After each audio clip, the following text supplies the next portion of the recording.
Hey guys, Ricky here, owner of DoDContract.com and host of the Government Sales Momentum podcast. Before we get started, I want to tell you about our most popular free training, where we teach you the very first step you need to take to sell products and services to the U.S. military. Go to DoDContract.com/first, and we're going to show you how much the Department of Defense spends on your product or service each year. You know, the DoD is one of the biggest single purchasers of goods and services in the world, yet most small businesses never even attempt to sell to them. And look, they buy more than weapon systems. They're buying everything from food and office supplies to medicine, HVAC units, accounting services, legal services. The list goes on. You know, the only way to make success happen for you is to take action and get started. We'd love to help you consistently win 6 to 8 figure contracts with the Department of Defense. Head over to DoDContract.com to get started now, or DoDContract.com/first to see if defense contracting is right for you. Now on with the show.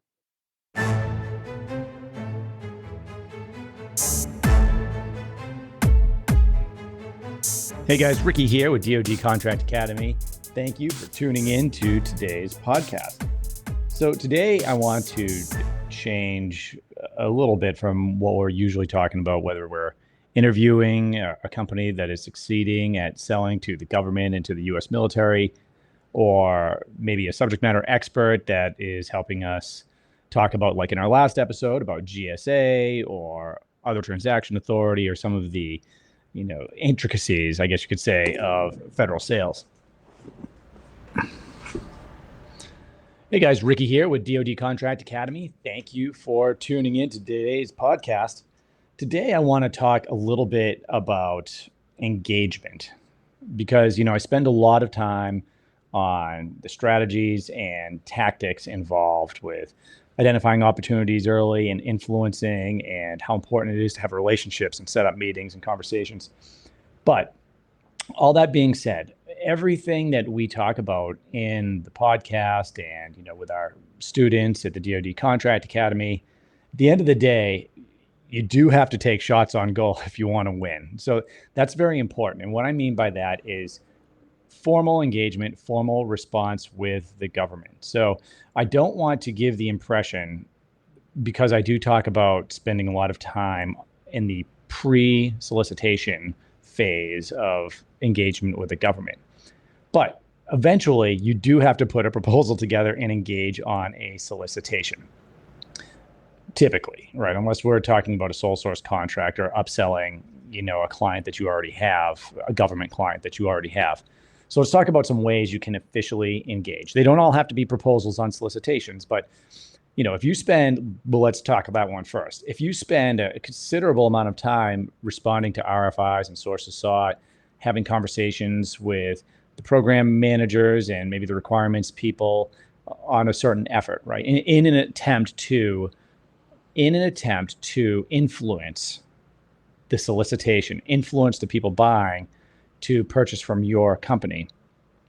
Often the best you're going to do is maybe have them adjust some of the requirements in the solicitation that's going to come out, right? So maybe you've convinced them to include, certifications that a company needs, or potentially set it aside if you're pretty good at this for a woman-owned small business or service-disabled veteran-owned small business. But if you do all of that work, you have got to track the opportunity when it comes out. And you can do that in a couple of ways, right? You can pay for a bid match tool and get notified automatically when things come up. But even with that, if I spend a lot of time on a certain effort, you better believe that I'm in SAM.gov and some of the other sites checking on a regular basis to make sure that I am not missing the solicitation when it does come out. And there are a lot of companies that have done this. They've responded to RFIs. And that's all they did, right? And then the solicitation comes out, they didn't even respond to it. So that was time wasted. You have to know when the solicitation comes out, and then you actually have to put a proposal together and submit on it. Now, with the proposals, I always recommend, if you're not a proposal writer or you haven't been doing this for a while, go and get some help, because the proposal, unlike RFIs, the sources sought, the white papers, and we'll talk about that in a few minutes, the proposal is exacting. The proposal is, yes, sure, there's a little bit of art form involved with it, but there is a lot of following exactly the rules that are set forth by the contracting officer in the solicitation. So basically, if you miss something that they're asking for in the solicitation, once your proposal goes in, they can discard it. And especially if they're getting a lot of proposals, they're just looking for reasons not to have to review another proposal. So you want to make sure that you are hitting all of the areas that are required in the proposal. You're not putting in additional pages. If there's a specific page count, you need to stick within that, because they'll just take, if it's a 25 page limit and you give them 28 pages, they're just going to lop off the last 3 pages. They're not even going to review them. They can't, because then they would be giving you, I guess, an undue amount of opportunity to win that the other companies didn't get, that followed the rules and did 25 pages. So that is going to either disqualify you, or extra pages could potentially just, they won't read your synopsis. So you want to make sure you are following the rules there. Get some help if you need it.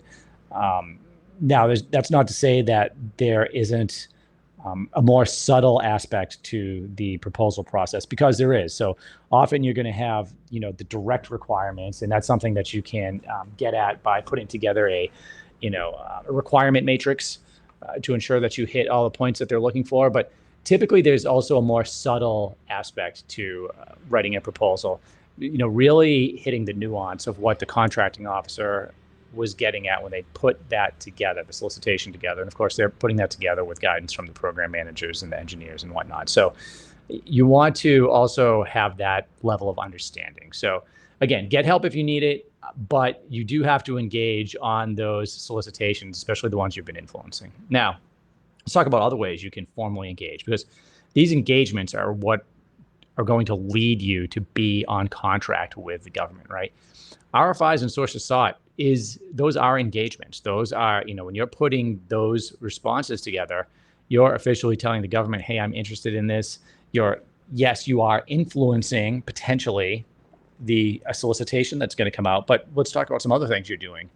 When you respond to an RFI or a sources sought, you are potentially creating a relationship with the program manager or contracting officer. And that's really what your intent should be, right? So I've said before, you need to, getting meetings with the people that are in charge of making purchases is the name of the game. So you submit a request for information or response to a RFI or sources sought. A lot of times companies aren't responding too much to these. So, I'm sending that in, and then I'm requesting a meeting, within a couple of days of that, or a week. Hey, did you get the response? Just wanted to see if maybe we could sit down and, give you our presentation on what we think this effort looks like.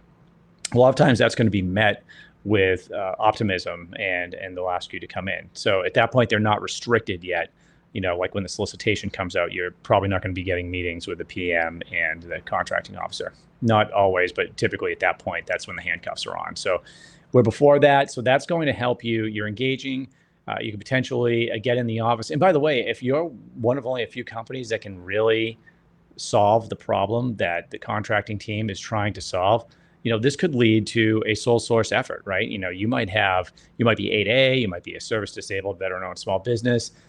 Maybe you're a SIBR graduate. There are lots of ways that you're disadvantaged in some way. There are a lot of ways that a contracting team, an acquisitions team can get to a company without a full-blown competition. Simplified acquisitions.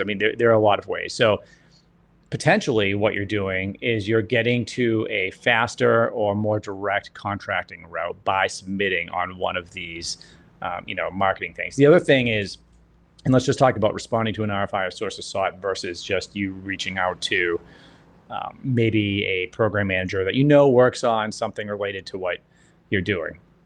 Typically, when an RFI or sources sought is coming out, we know, and I'll put my government hat on, typically when that's going out, I know that I have a requirement that I need to solve, a problem that I need to solve, a requirement to solve it, and that there is funding that I either have or is probably going to be available to solve that problem.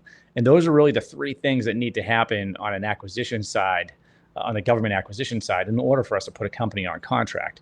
If you just reach out to someone because you have a good idea, that's great. They might agree that it's a good idea, but without funding, without a requirement, it's not going to go anywhere, right? There are certainly places to engage with, your good ideas, the SBIR program for one, but by and large, one thing I like about the RFIs and the sources sought is that there's usually funding and a requirement that are backing that up, because nobody's going to put that together that is a lot of work. No one's going to put an RFI together and send that out unless there is a real possibility that that is going to go on contract. I guess a few things can happen there, right? There could be funding that's programmed and they could get reprogrammed. That happens. There could be, maybe they're trying to solve a problem and they're not sure if there's a solution out there. They put an RFI out, they get nothing back, or they get nothing back that really hits the bill. So, I mean, there's certainly instances where you'll see an RFI go out and it doesn't turn into a contract, but it's much, much more likely than just a cold call with no real research to back it up. So those are some examples of engagement. And I always, when I'm looking at how I'm conducting business development with the government, with my target customer, whether it's the Air Force or the Army or Department of Energy or Department of Transportation, whoever it is, I want to make sure that not only am I setting up calls with, my customers, the people that I'm already on contract with, and ensuring, hey, do they have everything that we need?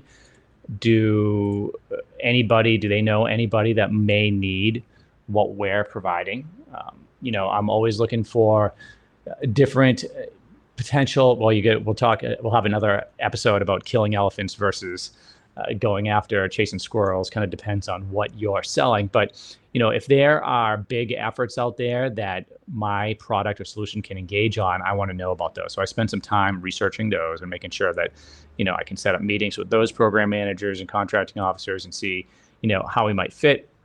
But I've got to have these RFIs, sources sought, and potentially solicitations in my, at least my weekly or daily checks for engagement. I want to make sure that I am officially engaging on something continuously, because that's going to lead to some of these contracts. So hopefully this is helpful. I just want to make sure that when you're out there doing your business development, you do keep that in mind. It can't just be conversations. It can't just be, influencing through other means or research. You have to engage. So I always break it into those two buckets: RFIs, sources sought, and then on the solicitation and proposal side, which is, that shouldn't be a surprise. Just make sure that you're tracking the RFIs and sources sought that you're engaging on, because those typically turn into solicitations, and you want to be there engaging on that and capitalizing on all of the good work that you put into influencing and then hopefully winning that contract. Great. Well, hey guys, thanks again for joining me this week. If you're interested in learning more, going through some of our in-depth instruction and coaching, you can go to DoDContractacademy.com. And if you're a sales professional and you're looking to be certified in defense sales and gain our recommendation and reference once you complete all of our requirements, then you can also go to DoDContractacademy.com and you can go to our certification tab and you can apply for our certification program. We'd love to have you, love to talk to you. Don't forget to like and subscribe to this podcast, and take care.